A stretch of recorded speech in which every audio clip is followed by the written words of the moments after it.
లోకానుసారమైన జ్ఞానంతో వచ్చే ప్రాబ్లం ఏంటి అని అంటే, ఆ జ్ఞానం ఎందుకు సంపాదించుకుని ఏం చేయడానికి ప్రయత్నం చేస్తున్నావు దాన్ని బట్టి ఉంటుంది. మనలో విజ్డమ్ రాగానే చదువుకుంటా ఉద్యోగాలు చేస్తా కొంచెం మంచి పొజిషన్లోకి వయసు వచ్చి ఎక్స్పీరియన్స్ రాగానే అవేది తప్పు కాదు. కానీ మనలోకి వచ్చే ఒపీనియన్ ఉంటుంది చూసారా, అది దేవునికి ఉన్నటువంటి ఒపీనియన్ మనకు కూడా, దేవుడికి కలిగినటువంటి అభిప్రాయం, దేవుడు లాంటి అభిప్రాయం మనం కూడా కలిగి ఉంటాం. ఇది యాక్చువల్గా ప్రైడ్ ఆఫ్ లైఫ్, జీవపు డమ్ము. ఇజ్రాయేలీలతో దేవుడు చాలా స్పష్టంగా మాట్లాడుతున్నాడు.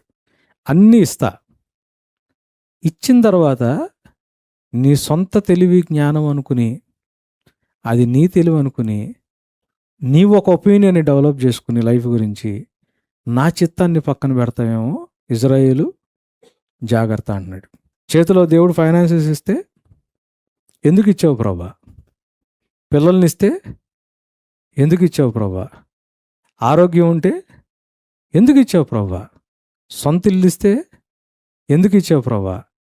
ఆయన దగ్గర కూర్చుని నేర్చుకోవాలా, భయంతో మనల్ని మనం తగ్గించుకుని నేర్చుకోవాలా. అలా కాకుండా ప్యారలల్గా మనకు కూడా ఒక అభిప్రాయం ఉందనుకోండి, బైబిల్లో దేవుడు ఏమంటాడు తెలుసా, దేవుడు లాంటి అభిప్రాయం కూడా ఉందిరా నీకు అని.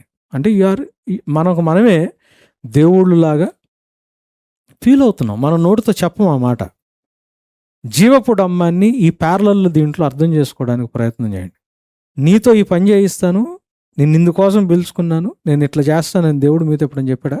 చెప్పలేదు అని అంటే దానికి కారణం నా లైఫ్ ఇలా ఉండాలి, ఇలా ఉంటేనే బాగుంటుందని మనకంటూ ఒక ఒపీనియన్ రావడం, అది జీవపు డమ్ము.